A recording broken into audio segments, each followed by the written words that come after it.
वक्फे के बाद एक बार फिर आपका इस्तकबाल है। मैं हूं सैयद अब्बास मेहदी। बात कर रहे हैं आज का मुद्दा में, क्या बातचीत से निकलेगा रास्ता।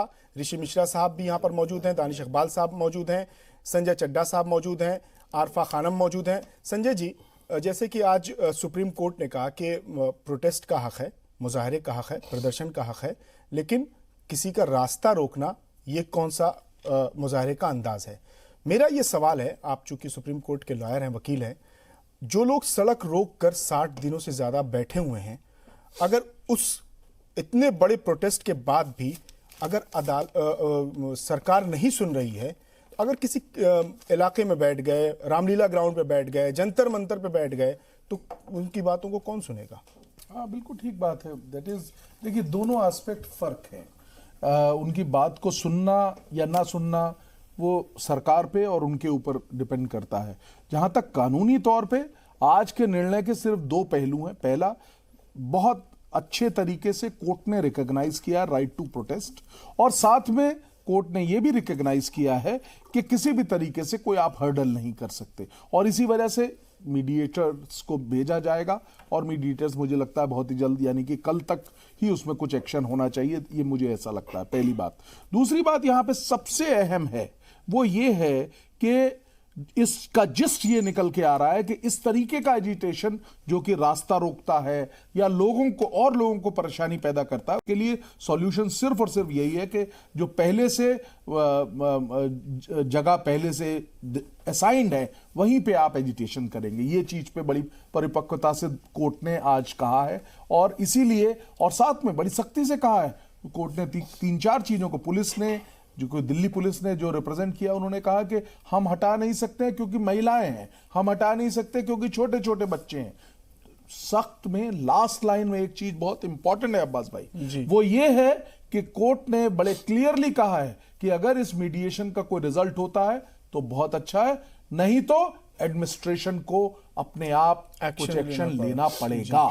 इसका मतलब समझिए, इसका मायना सिर्फ और सिर्फ इतना है कि सख्ती की भी कार्रवाई की जा सकती है। इसका एक लाइन मैं बता के आपको खत्म करूंगा अपनी बात, वो ये है कि इससे ये एक संदेशा जाता है कि बड़ी जो ये मीडिएटर्स हैं, इनकी बात से आपको बैठ के और इस चीज को समाप्त करना चाहिए, एक अंजाम पे पहुंचाना चाहिए। 140 पिटीशन अभी सुप्रीम कोर्ट में इसी विषय पे पेंडिंग है।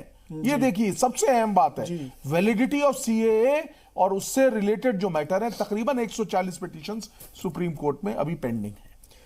आरफा खानम जी, आप एंटी सीए प्रोटेस्ट से में जुड़ी हुई हैं, आपको क्या लगता है कि ये बातचीत से मसला हल होगा। ये जो सालिसीकार, ये जो वार्ताकार जो सिलेक्ट किए गए ये आएंगे शाहीन बाग, तो किस तरह की बातचीत होगी, जो मुजाहिरीन हैं उनके क्या मुतालबात होंगे, किन बातों पर वो मानेंगे। अगर सरकार अगर सीधे कह रही कि वो कानून तो वापस नहीं लेगी, तो फिर बीच का रास्ता क्या होगा।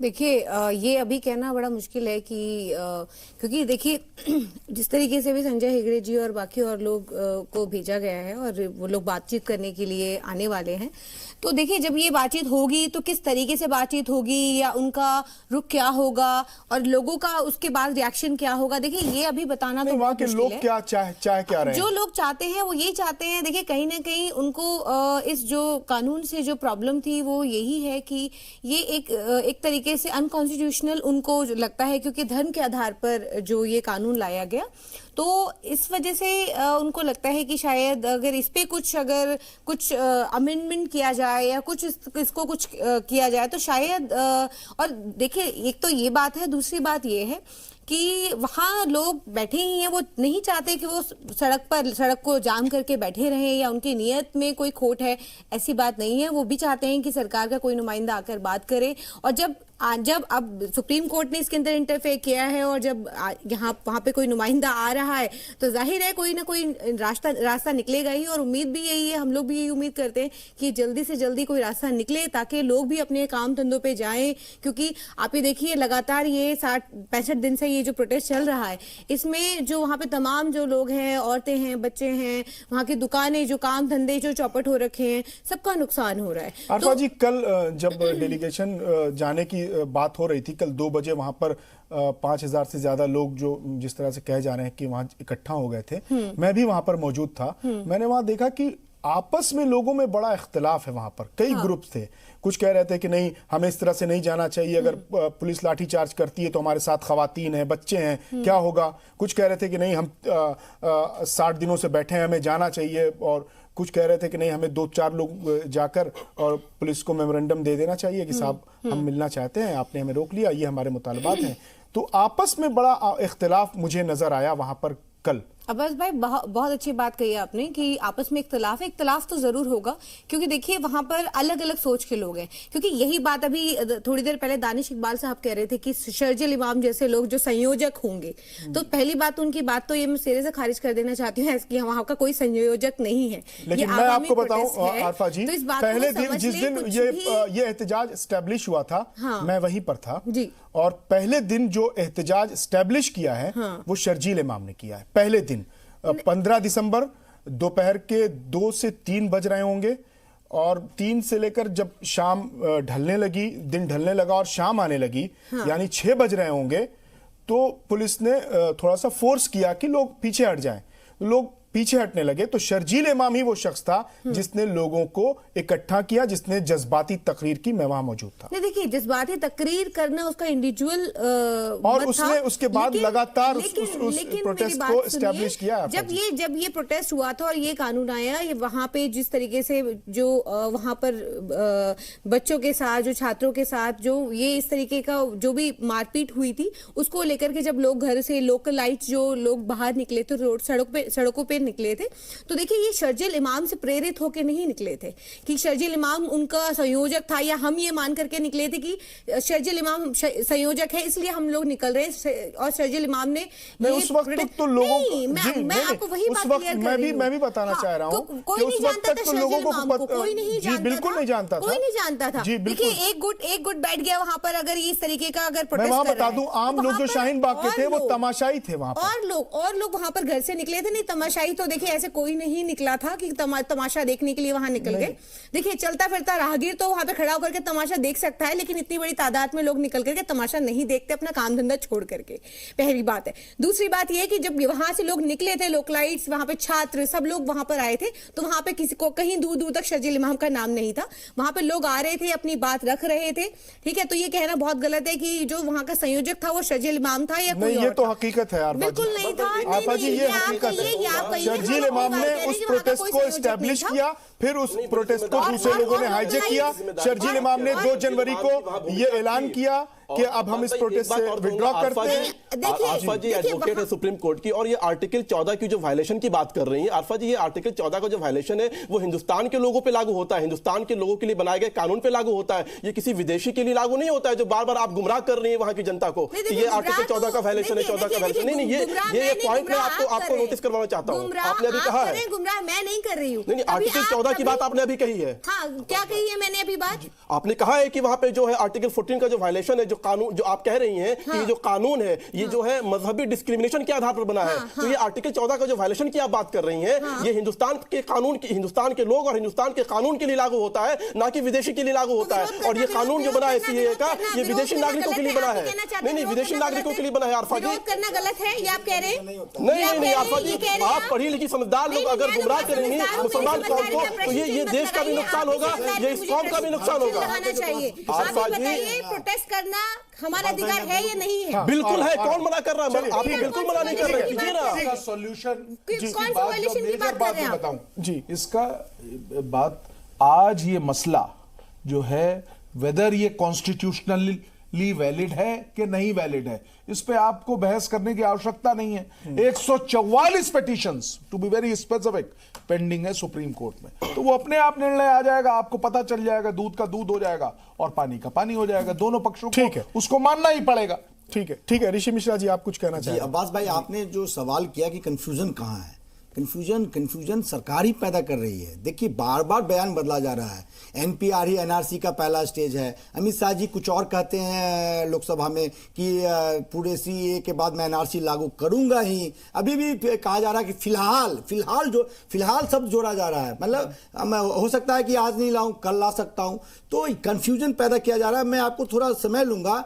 आसाम में देखिए, आसाम में एनआरसी लागू किया गया, आसाम में 1600 करोड़ रुपया खर्चा किया गया, 50,000 10,000 से ज्यादा लोगों को लगाया गया और रिजल्ट क्या निकला? 19 लाख लोग एनआरसी से बाहर है और 19 लाख में 13 लाख हिंदू हैं। सिर्फ उस असफलता को छिपाने के लिए सरकार और दावा कितना था?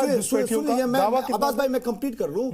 आप देखिए यदि पूरे देश में एनआरसी लागू करेंगे और वहां देखिए कितनी परेशानी लोगों को झेलना पड़ रहा है, कहां से डॉक्यूमेंट्स जुगाड़ करने पड़ रहे हैं। मेरा ये कहना है सरकार स्पष्ट करे कि यदि सीए से ऐतराज मैं समझता हूं मेजर पॉपुलेशन को जो वहां पे प्रोटेस्ट में है उनको सीए से विरोध नहीं है, लेकिन सीए के बाद जो एनआरसी या एनपीआर की बात की जा रही है, कंफ्यूजन पैदा किया जा रहा है। सरकार क्यों ना स्पष्ट कर देती है यदि एनआरसी आएगी तो ये ड्राफ्ट होगा, ये नियम होगा, ये सर्टिफिकेट देना होगा, मामला खत्म हो जाएगी। भविष्य में क्या होगा, भविष्य में क्या होगा उसको लेकर के आज आप में क्यों बोल? अब्बास भाई मैं कंप्लीट कर लूं ना, ऋषि जी को मैं कंप्लीट कर लूं। एनआरसी का ड्राफ्ट बता दीजिए क्या क्या डॉक्यूमेंट्स की जरूरत होगी, कंफ्यूजन दूर हो जाएगा। जो जनता धरना पे प्रोटेस्ट कर रही है, विरोध कर रही है, सब खत्म हो जाएंगे। लेकिन सरकार नहीं चाहती है 2024 तक ये मामला खत्म हो, ताकि देश भारत पूरे हिंदुस्तान को भावनात्मक भंवर में फंसा के रखे, ताकि इनसे मूल सवाल गरीबी, भुखमरी, भ्रष्टाचार, सड़क, बिजली, पानी पे सवाल नहीं करे जनता। ये भंवर में फंसाना चाहते हैं। जनता देख रही है, करारा जवाब दिल्ली में मारा है, आगे भी मारेगा। बिल्कुल ठीक है। दानिश इकबाल साहब, ऋषि मिश्रा जी जो सवाल उठा रहे हैं कि अगर आप चीजें वाजे कर देंगे, क्लियर कर देंगे कि भाई देखिए ये सीए है, हम एनआरसी नहीं ला रहे हैं। एनआरसी पर आप लोगों ने इतना कंफ्यूजन, इतना कंट्राडिक्शन है प्राइम मिनिस्टर और होम मिनिस्टर की बातों में, और फिर अब कह रहे हैं कि फिलहाल अभी नहीं आ रहा है। तो चीजें अगर साफ हो जाएंगी, वाजे हो जाएंगी, क्लियर हो जाएंगी, तो शायद इतने बड़े लेवल पर आपको मुजाहिरों का, एहतजाज का सामना नहीं करना पड़ेगा। या आप लोग नाकाम हो गए हैं चीजों को बताने में? देखिए बात ऐसा है कि अभी ये कह रहे हैं कि ये सीए का विरोध नहीं है, एनआरसी का विरोध है, एनपीआर का विरोध है। तो पहले ये कंफ्यूज है, पहले क्लियर करें कि विरोध किस चीज का कर रहे हैं, प्रदर्शन किस चीज का कर रहे हैं। जो चीज आया है, जो चीज नहीं आया है, भविष्य में क्या होगा उस पे लेकर के अभी आप हो हल्ला मचाएंगे, उस पे लेकर के आप जो प्रदर्शन करेंगे, उस पे आकर के जो है आप जनता का जनजीवन अस्त व्यस्त कर देंगे। मेरा ये मानना है कि अगर भविष्य में जो है भूकंप आएगा तो क्या अभी से हम नोएडा से उठ करके जो है हम मुंबई चले जाएंगे कि भविष्य में भूकंप आने वाला, हम छोड़ के चले जाए? मैं कहता हूं अगर भविष्य में ऐसा होगा तो आप प्रदर्शन कीजिए ना, आपको इसी संविधान ने अधिकार दिया है, इसी लोकतंत्र ने अधिकार दिया है। लेकिन अभी आप जो जनजीवन अस्त व्यस्त कर रहे हैं, देश का नाम खराब कर रहे हैं, ये जो है सवाल खड़ा करता है। एक चीज। दूसरी चीज मैं ये कह रहा हूं, बार बार ये कह रहा हूं, देखिए अब्बास भाई, ये जो मानसिकता है, ये जो लोग चाहते हैं, मैं एक चीज पूछना चाहता हूं, कोई भी विपक्षी पार्टी जो है उसका कोई डेलीगेशन आज तक प्रधानमंत्री के पास क्यों नहीं गया? उसका डेलीगेशन आज तक गृह मंत्री के पास क्यों नहीं गया? वो मंच पे जाते हैं, उस मंच का इस्तेमाल करते हैं। ये समझना पड़ेगा हमारी बहनों माताओं को जो शाहीन बाग में बैठी हैं कि जो राजनीतिक रोटियां सेकी जा रही हैं, वो आपका इस्तेमाल कर रहे हैं, वो आपके मंच का इस्तेमाल कर रहे हैं। तो ये बात जो है जग जाहिर सामने आ गया है। ठीक है। आरफा जी से इसका जवाब देंगे। जो ऋषि मिश्रा जी ने जो सवाल उठाया है कि लोगों को अगर एनआरसी के बारे में क्लियर कर दिया जाए तो शायद प्रोटेस्ट ना करें, तो आरफा जी जो शाहीन बाग जैसे मुजाहिरों में लोग बैठे हुए हैं, वो सीए के अगेंस्ट हैं, एंटी सीए हैं, या एनआरसी के खौफ से सीए की मुखालिफत कर रहे हैं? अगर सरकार वाज़ेह कर देती है कि एनआरसी नहीं होगा पूरे मुल्क में, तो क्या इस कानून को मुजाहिरीन कबूल कर लेंगे? देखिए वहाँ पर जैसे कि अभी दानिश भाई ने कहा कि लोग कंफ्यूज हैं, माताएं बहनें जो हैं उनका इस्तेमाल किया जा रहा है, और स्टेज पे लोग आकर के भाषण दे रहे हैं और इस तरीके की बातें जो हैं। देखिए वहाँ पर जो माताएं बहनें बैठी हैं वो बहुत समझदार हो चुकी हैं। जब वो घर से शायद निकली होंगी तब वो उनको इतनी समझ नहीं होगी, लेकिन आज की डेट में उनको बहुत समझ है कि वो कहाँ क्या इस्तेमाल हो रहा है। वहाँ पर जो दादियाँ बैठी हैं उनको भी इतनी समझ है। तो ये तो खैर रहने दीजिए कि उनको समझ नहीं है। दूसरी बात, अब आते हैं कि वहाँ पर अगर ये सरकार क्लियर कर देती है तो वहाँ पर लोग तो यही कह रहे हैं, पहले दिन से ये कह रहे हैं कि आप क्लियर तो कीजिए, क्लियर तो करिए, बात तो करिए, संवाद तो करिए, लेकिन आप क्यों नहीं कर रहे हैं? आप क्यों पार्लियामेंट के अंदर लिखित में दिया है कि जो है एनआरसी का भी कोई विषय नहीं है। बिल्कुल भविष्य में ऋषि भाई, भविष्य में सरकार क्या योजना बनाती है, क्या प्लानिंग करती है, उस पर सरकार अभी क्या बताएगी? नहीं आपने कहा आएगा, लोग बैठे हैं, आपने कहा कि क्रोनोलॉजी समझिए, एनआरसी आएगा, दो लोग वहां बैठे हैं। राजनाथ सिंह ने कहा ये तो बात मानिए ना आप अपने गृह मंत्री को तो मानिए, हम भी तो उन्हीं को मान रहे हैं। वो कह रहे हैं कि एनपीआर आएगा, आरफा जी एनपीआर जो है, एनपीआर में कोई डॉक्यूमेंटेशन की जरूरत नहीं है, कोई डॉक्यूमेंट दिखाने की जरूरत नहीं है, एनपीआर बिल्कुल नहीं है। मैं गारंटी के साथ कहता हूं और चुनौती के साथ कहता हूं, अगर इस पे कोई अगर इस पे जो है गुमराह कर रहा है आपको, नहीं अब्बास भाई, मैं चुनौती के साथ कहता हूं और जिम्मेदारी के साथ कहता हूं, एनपीआर। एक ब्रेक का वक्त हो गया है, एक ब्रेक का वक्त हो गया है, आपकी कोई जिम्मेदारी नहीं बनती है। ठीक है, एक ब्रेक लेते हैं, जल्द हाजिर होते हैं। क्या बातचीत से रास्ता निकलेगा, इस पर हमारी बहस जारी रहेगी ब्रेक के बाद।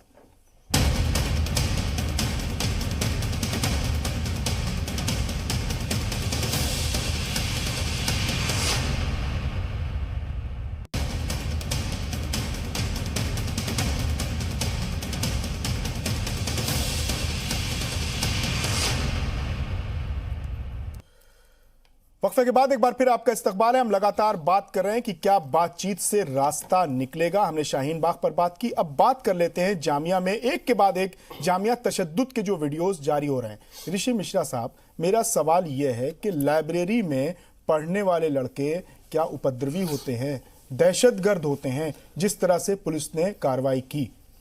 देखिए, जिस प्रकार से जो फुटेज आ रहा है, कई फुटेज आप कल से देख रहे हैं, उसमें कहीं न कहीं ये पुलिस की जो रोल है अब्बास भाई, कहीं न कहीं वह संदेह के दायरे में कि पुलिस क्या अपना रोल निभा रही थी। आप देखिए, लाइब्रेरी में मासूम बच्चे पढ़ रहे हैं, उनको वहाँ पे किस प्रकार से डंडे से सर पे, मैं फुटेज देखा हूँ, कई छात्रों को सर पे मारा गया है। तो इस प्रकार की जो ये कार्रवाई पुलिस ने की है वो निंदनीय है। और मैं बयान आया ऋषि मिश्रा जी, वो कह रहे हैं कि जिधर से पत्थर आए हैं हमने उधर ही उधर जाके कार्रवाई की है। और जो फुटेज में कुछ दिख रहा है कि कुछ स्टूडेंट के मुंह पे रुमाल बंधा हुआ है, एक स्टूडेंट को दिखाया जा रहा है कि उसके हाथ में पत्थर है, कुछ लोग कह रहे हैं नहीं वो वॉलेट लिए हुए, पर्स लिए हुए, पत्थर नहीं। अब्बास भाई, आपका सवाल बिल्कुल जायज है। यदि स्टूडेंट के मुंह पे मास्क लगे हुए हैं तो क्या पुलिस के मुंह पे मास्क नहीं लगे हुए हैं? आंसू गैस वहां छोड़ा गया था, तो आंसू गैस से बचने के लिए हो सकते हैं छात्र मास्क लगाए हो, पुलिस ने भी मास्क लगाया हुआ है। और जहां तक जिस छात्र की बात कर रहे हैं जिनके हाथ में पत्थर है, यदि वो छात्र चिन्हित होते हैं तो उनके विरुद्ध कार्रवाई किया जाए। लेकिन कुछ छात्र असामाजिक तत्व के पीछे आप मासूम बच्चे को मारेंगे, ये सही नहीं है। और दिल्ली पुलिस किसके दबाव में काम कर रही है कि जेएनयू, जामिया, इतने बड़े घटना होने के बावजूद भी आज भी कल्प्रिट्स कौन है, कॉन्क्रीट रिजल्ट क्या है, दिल्ली पुलिस नहीं बता पा रही है। क्या मजबूरी है, किसका दबाव है, ये बताना होगा हमारे दिल्ली पुलिस। ठीक है, दानिश इकबाल साहब आप ही के पास आ रहा हूं। दानिश साहब, आप ये बताइए कि जो उस दिन हादसा हुआ, जो वाकया पेश आया, वो न्यू फ्रेंड्स कॉलोनी के पास आया, जो जुलैना बोला जाता है इलाका, उससे मेरे ख्याल से 1.5-2 किलोमीटर का फासला रहा होगा जामिया यूनिवर्सिटी से। बसें वहां जलाई गई, दंगा वहां हुआ, पीटे गए कैंपस के लड़के, ऐसा क्यों? देखिए अब्बास भाई, जामिया कोऑर्डिनेशन कमेटी ने जो वीडियो जारी किया था, उस वीडियो को साफ तौर पर जो जामिया प्रशासन है उन्होंने कहा कि इससे मेरा कोई लेना देना नहीं है, एक चीज। दूसरी चीज, जो जामिया कोऑर्डिनेशन कमेटी ने जो वीडियो जारी किया वो उन्होंने सहानुभूति लेने के लिए किया और दिल्ली पुलिस को बदनाम करने के लिए किया। लेकिन जब उसके बाद से और सारे वीडियो जब सामने आ गए तो दूध का दूध पानी का पानी हो गया। उसमें साफ देखा जा रहा है कि जो लड़के बाहर में अराजकता फैला रहे थे, प्रदर्शन कर रहे थे, उनके हाथ में पत्थर थे, वो मुंह में रुमाल बांधे हुए थे, और जिस प्रकार से उनका पूरा का पूरा बॉडी लैंग्वेज है जब वो इंटर कर रहे हैं, उसके जो उनके वीडियो में है, जब वो इंटर कर रहे हैं तो वहां पे वो बचने की कोशिश कर रहे हैं। उसके बाद उनको पुलिस जो है वहां पीछे से उनको आती है और अंदर आकर के उन पे कार्रवाई करती है। मुझे एक बात बताइए, आप दंगा कीजिएगा, आप अराजकता फैलाइएगा, आप बस में तोड़फोड़ कीजिएगा, आप पुलिस पे पत्थर चलाइएगा, तो क्या पुलिस दर्शक नहीं रहेगी? बाहरी लोग थे, वो मुजाहिरीन थे ही नहीं, वो जामिया के स्टूडेंट थे ही नहीं, वो बाहरी लोग आ गए, कहां से लोग आ गए, उन्होंने बस जला दी और गायब हो गए। नहीं, अगर कोई बाहरी आदमी भी किसी मंदिर में घुस जाए, अराजकता फैला के किसी मस्जिद में घुस जाए या किसी लाइब्रेरी में घुस जाए, तो पुलिस का यह काम होता है कि वो उनका पीछा कर करके उन पे कार्रवाई करे। और मैं आपको बताऊं, 150 लोग जो है ऐसे चिन्हित किए गए हैं, 15 को जो है पुलिस ने गिरफ्तार भी किया है, लगातार पुलिस जो है कार्रवाई कर रही है। तो मेरा यह मानना है अब्बास भाई कि अगर अब्बास भाई ऐसा है कि अगर आप देखिए आप इसका मतलब आपने वीडियो देखा नहीं है, आप क्या गलत बयानबाजी कर रहे हैं। आप वीडियो चलाइएगा, नहीं अब्बास है। भाई, वीडियो क्या सारे वो वीडियो सामाजिक प्ले तत्व कर है? दीजिएगा। क्या अराजकता सामाजिक फैलाने तत्व है। वालों को पुलिस कार्रवाई नहीं करेगी क्या? की बात बिल्कुल कर रहे हैं। करेगी कैसी पुलिस बात कार्रवाई। कर रहे हैं? आप डंडे कैसे आप नहीं, आप बात कर रहे पत्थर हैं? चलाओगे, आप देखिए, आप फुटेज में अराजकता देखिए, फैलाओगे देखिए, तो फुटेज पुलिस में कार्रवाई फुटेज में करेगी देखिए। और जरूर करेगी। देखिए लेकिन क्या हो रहा है? अफसोस ये होता है कि देखिए आप कैसे मार रहे हैं, देखिए बिल्कुल फुटेज मार रहे हैं। देखिए, ये अब्बास भाई, ये एक पार्ट है वीडियो का, वीडियो का ये एक पार्ट है। वीडियो का जो दोनों दूसरा वीडियो पार्ट है चलाइएगा। वो देखिए, उसमें जो कैसे इंटर कर रहे हैं, पथराव कर रहे हैं वो भी चलाइए। और अब्बास दोनों भाई, वीडियो अब्बास भाई, चलाइए। आप जो कह रहे हैं कि जामिया के छात्र नहीं है, जिस अब्बास लड़के भाई को- इनसे पूछे ना कंक्रीट अब्बास भाई, रिजल्ट क्या है, अब्बास- दिल्ली पुलिस का क्या स्टैंड है? अब्बास दिल्ली भाई, पुलिस जिस का स्टैंड छात्र- क्या है? अब्बास भाई, जिस छात्र को 30 जनवरी को गोली लगा था, वही छात्र इस वीडियो में 15 दिसंबर की घटना में साफ देखा जा रहा है। भेजिए और ना उसने जी। कहा था कि ये मैं भेजिए जामिया ना। के मास कम्युनिकेशन का छात्र हूं। और देखिए जो वीडियो आप देखिएगा, ये एक पार्ट है। दूसरे वीडियो में वो छात्र के हाथ में पत्थर है और वो बाहर से उपद्रव देखिए, मना करके देखिए अब्बास अंदर भाई आ रहे कैसे हैं मारा और जा रहा पुलिस है। ने कार्रवाई हमारे की होनहार है। भले लेकिन छात्रों अगर को। ऐसे लोगों को कोई जो है उनको बचाव करेगा, कोई उनके पक्ष में खड़ा होगा, तो ये सवाल खड़ा होता है कि तो आप क्या दानिश संदेश साहब, देना आप चाहते हो? आप इस वीडियोस को जस्टिफाई करते हैं? ये इस जो दानिश साहब इसको ये बताइए, इसको ये जस्टिफाई वीडियो कर रहे ठीक हैं। है? नहीं, ये ये जो बैठा वीडियो हुआ का- लड़का पढ़ रहा बच्ची बैठी हुई है, है। सर, ये उस वीडियो का लड़के एक के- पार्ट है। आपने वीडियो के दूसरे पार्ट को नहीं देखा। एक ही ये पार्ट नहीं, नहीं, जस्टिफाइड है ना? बिल्कुल। अगर एक दानिश बात साहब ने इसको जस्टिफाइड कर दिया भाई। सर, एक इनका बात बताइए, सर्टिफिकेट ये मिल गया। बात पुलिस बताइए, कमिश्नर है, नहीं, दिल्ली नहीं, पुलिस एक बहुत बात अच्छे हैं। बताइए, अगर आपके स्टूडियो में कोई पत्थर मार के घुस जाता है तो क्या पुलिस आगे कार्रवाई नहीं करेगी क्या? मुझे आप ये जवाब ठीक है, दीजिए। ऐसे पढ़ते चड्डा हुए साहब, बच्चे चड्डा साहब को- आपके पास आ रहा हूं। देखिए। चड्डा साहब बताइए, पुलिस का ये कहना है कि जब पुलिस पर पथराव किया गया, बसें जला दी गई, आगजनी हुई, दंगा भड़क गया और दंगा करने वाले लोग हमें दिखे कि वो कैंपस की तरफ जा रहे हैं। कुछ एक मस्जिद भी उसमें जद में आई थी, उसके इमाम को भी पीटा गया था। तो पुलिस का ये कहना था कि दंगाई जिधर जिधर गए हम उधर उधर गए, तो दंगाई लाइब्रेरी में गए, कैंपस में गए, तो हम उसके पीछे हम चले गए। ठीक है, ये एक्सप्लेनेशन बहुत खूब। लेकिन ये जो वीडियो अभी चल रहा है टेलीविजन पे हमारे, इसमें देखिए वो दो बच्चे बैठे हुए पढ़ रहे हैं, उनका सर नीचे सर, है। उनकी किताब बंद है, आप अरे देखिए गौर से। आप जब बुक किताब क्लोज बंद नहीं है, किताब तो बाद में वो पथराव देखिए, वाला भी वीडियो चलाइए, आप कर दीजिए। जस्टिफाई कर रहे हैं। बाद में बंद की लेकिन गई नहीं, ये भास्कर करिए। जी, भास्कर जी, ऊपर वाले भास्कर से जी, डरना होगा। दोनों वीडियो को टू विन करके चलाइए, बात टू भाई, विन दूसरा करके वीडियो चलाइए, चलवाइए आप। टू विन करा के क्योंकि चलाइए इनको जी। दूसरा वाला पसंद है इनको, ये कपड़ा नहीं वाली दिखा। के थ्रू टेस्ट कर पा आप रहे हैं। ये देखिए, ये पथराव भी हो रहा है यहाँ से। टेक्नोलॉजी से टेस्ट किया। मैं कह रहा हूं पथराव हो रहा है, पथराव तो करने पुलिस का वा- यही कहना है, उसको चड्डा साहब, कि पकड़िए, हम मैं क्या उसके- करते? मैं तो कह रहा हूं उसको पकड़िए। हमें लेकिन तो- वो दो बच्चे जो बैठे हुए पढ़ रहे हैं, किताब खुली हुई है, सर नीचे, हेड इज देखिए, डाउन, ये लड़का, ये वही लड़का है, हेड ये इज वही लड़का है। डाउन। भाई आप भी स्टूडेंट लाइफ पे रहे होंगे, कुछ प्रोटेस्ट हुआ होगा। ये देखिए, सभी जी, छात्र देखिए, ऐसा ये दोनों आपको दोनों पता है। तस्वीरें टीवी स्क्रीन पर है। आपको दो तकलीफ नहीं हो रही है? पढ़ने वाले बच्चे को देखिए देखिए। रहे होंगे, कॉलेज में पढ़ाई किया नहीं, होगा। अब्बास भाई। जब कॉलेज में प्रोटेस्ट होते हैं, मेरा ख्याल है दानिश साहब पूरे को- कॉलेज ही आओ। मैं खुद- दानिश साहब को- मैं खुद छात्र राजनीति में रहा हूं, हमने भी विरोध प्रदर्शन किए हैं, राजनीति लेकिन में कभी ऐसे हमने बात नहीं पत्थर नहीं करते। उठाया, कभी हमने राजनीति पत्थर नहीं में- उठाया मिस्टर ऋषि। हाँ, हमने पत्थर उठाने का हाँ। काम नहीं किया। आप क्या किए? नहीं, नहीं, हमने पत्थर उठाने का काम नहीं किया, हमने भी बहुत विरोध प्रदर्शन किया। इसमें साफ साफ चलिए, ठीक देखा है। जा रहा है। आरफा खानम जी, आपकी क्या राय है? दोनों वीडियो आपके सामने हैं। अब एक तरफ पुलिस बड़ी ही ज्यादती के साथ तलबा को पीट रही, दूसरी तरफ तलबा पुलिस पर पथराव कर रहे कहाँ हैं। दिख पुलिस रहा का है? ये कहना है कि हमें दंगा कंट्रोल करना था, हमें बलवा कंट्रोल करना था, इसलिए हमें मजबूरन एक्शन लेना पड़ा। बच्चे थे। दंगा आरफा जी, देखिए दंगा तो अब्बास सियासत भाई, का इसके काम अंदर है। जो आप वीडियो में सोच दिखाई दे रहा है, पुलिस का तो एक रुख आप एक पार्ट आप देख ही चुके। दूसरा पार्ट जो कह रहे हैं कि यहाँ पर बच्चे जो दिखाई दे रहे हैं, ये अपनी जान बचाते हुए भाग रहे हैं।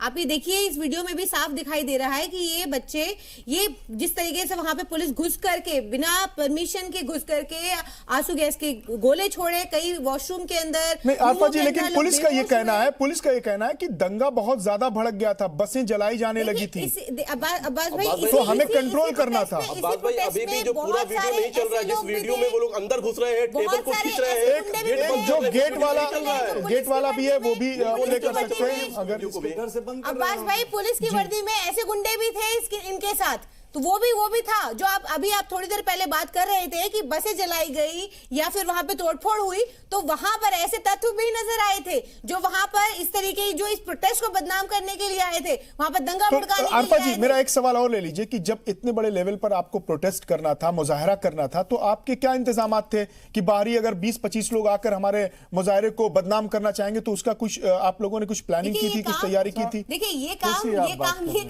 कोई ये प्लान स्टूडेंट्स का किए जाते है। हैं क्या? ये काम चीज़ नहीं, जब पुलिस अगर का आप है। नहीं ये चड्डा साहब, पुलिस का law जब and अगर order आप नहीं इतने करना, बड़े पुलिस लेवल का पर काम है आप क्या? जब इतने बड़े पैमाने पर मुजाहरा कर रहे हैं तो आपको वॉलंटियर रखने होंगे कि मेरे इस पुरअमन एहतजाज में कोई रखना ना पैदा करे, कोई इसको हिंसा की तरफ ना ले जाए, तशद्दुद की तरफ ना ले जाए। इसकी भी तो तैयारी करनी पड़ेगी, अब्बास भाई, लोगों पे निगरानी रखनी होगी। ये बाहरी लोग कौन हैं, अब्बास जिन भाई, लोगों ने बस यही- जलाई वो यही- कौन लोग हैं? यही शाहीन बाग का जो प्रोटेस्ट चल रहा था, इसी प्रोटेस्ट में जब शाम को लोगों को चिन्हित किया जा रहा था और जब शाम को लोगों को रोक करके पूछा जा रहा था, तो यहीं पर आप एक एंकर थे जो ये बोल रहे थे कि वो लोग कौन होते हैं, वो वॉलंटियर्स कौन होते हैं जो लोगों को रोक रोक करके पूछेंगे।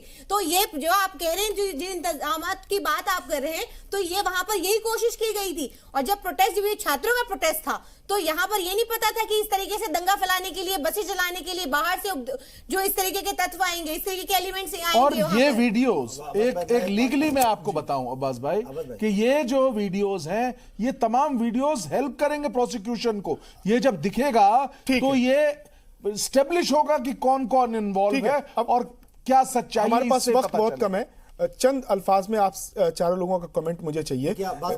ऋषि मिश्रा साहब, दोनों वीडियो आपके टीवी स्क्रीन पर आपके सामने दिख रहे हैं, दोनों वीडियो क्या दोनों जस्टिफाई किए जा सकते हैं? कि तो माननीय न्यायालय में देखेंगे कि क्या है। नहीं, आप पॉलिटिकल एनालिस्ट हैं, आप सियासी तज्जियाकार हैं, आपकी नजर और आपका नजरिया क्या कहता है? कहीं ना कहीं मैं, अब्बास भाई आप भी स्टूडेंट पॉलिटिक्स में रहे होंगे, छात्र राजनीति को देखा होगा। जब स्टूडेंट प्रोटेस्ट होते हैं तो एक दो ऐसे सामाजिक तत्व आ जाते हैं, जैसे आपने पत्थर दिखाया। नहीं, मेरा सीधा सा सवाल ये, वक्त कम है, ये दोनों वीडियो जस्टिफाई किए जा सकते हैं? नहीं तो यही मैं कैसे जस्टिफाई करूंगा, कोर्ट है। लेकिन मैं सरकार को थोड़ा ये कहना चाहूंगा कि ये छद्म राष्ट्रवाद, ये राष्ट्रवाद से क्या मिला? 4% जीडीपी, बेरोजगारी। चलिए ठीक है, वो उस पर बात है।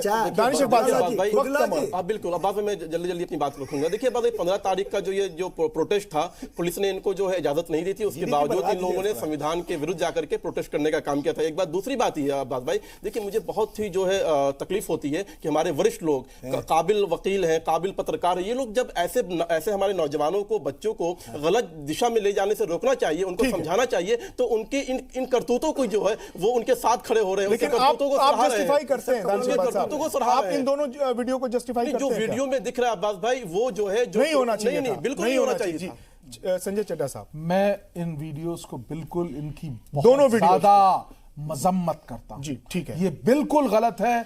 ऐसा शिक्षा के मंदिर में ऐसा हो रहा है। ठीक है, ठीक है। दुख होता है मुझे। आरफा खानम जी, देखिए, ये इस वीडियो से मेरा भी यही पक्ष है कि जिस तरीके से पुलिस ने जो हमारे देश का भविष्य है, दोनों वीडियोस के हाँ, मैं वही बात कर रही हूँ कि जो हमारे देश का भविष्य है और जिस तरीके से कई लोगों के हाथ पैर, कई लोगों ने अपनी आंखें गंवाई हैं, तो मैं ये समझती हूँ कि कहीं ना कहीं ये जो पुलिस का जो एक रुख था वो बिल्कुल सही नहीं था और बहुत ही ज्यादा, मतलब लेकिन दोनों तस्वीरें आपके सामने हैं, एक तरफ पथराव भी हो रहा है, बिल्कुल है, और ये स्टूडेंट पॉलिटिक्स में हमेशा से देखा गया है। पुलिस पे पथराव करना स्टूडेंट पॉलिटिक्स है क्या? नहीं, पथराव तो देखिए, ये लोग, ये आप जो दूसरा वीडियो, आप बार बार मैं वही कह रही हूँ, दूसरा वीडियो में लोग, बच्चे क्या कर रहे हैं, ये छात्र क्या कर रहे हैं, भाग रहे हैं, जान बचा रहे हैं। इनके हाथों में पत्थर है, ऐसा कहा जा रहा है। ठीक है, चलिए ठीक है, आज की बहस खत्म होती है। हमने बात की जामिया तशद्दुद पर, शाहीन बाग के एहतजाज पर। मेरा आज़्म इतना बुलंद है कि पराए शोलों से डर नहीं, मुझे डर तो आतिश गुल से है कि कहीं ये चमन को जला न दे। मेरे हम नफस, मेरे हम नवा, मुझे दोस्त बन के दगा न दे। तो आज के मुद्दा में आज के लिए बस इतना ही।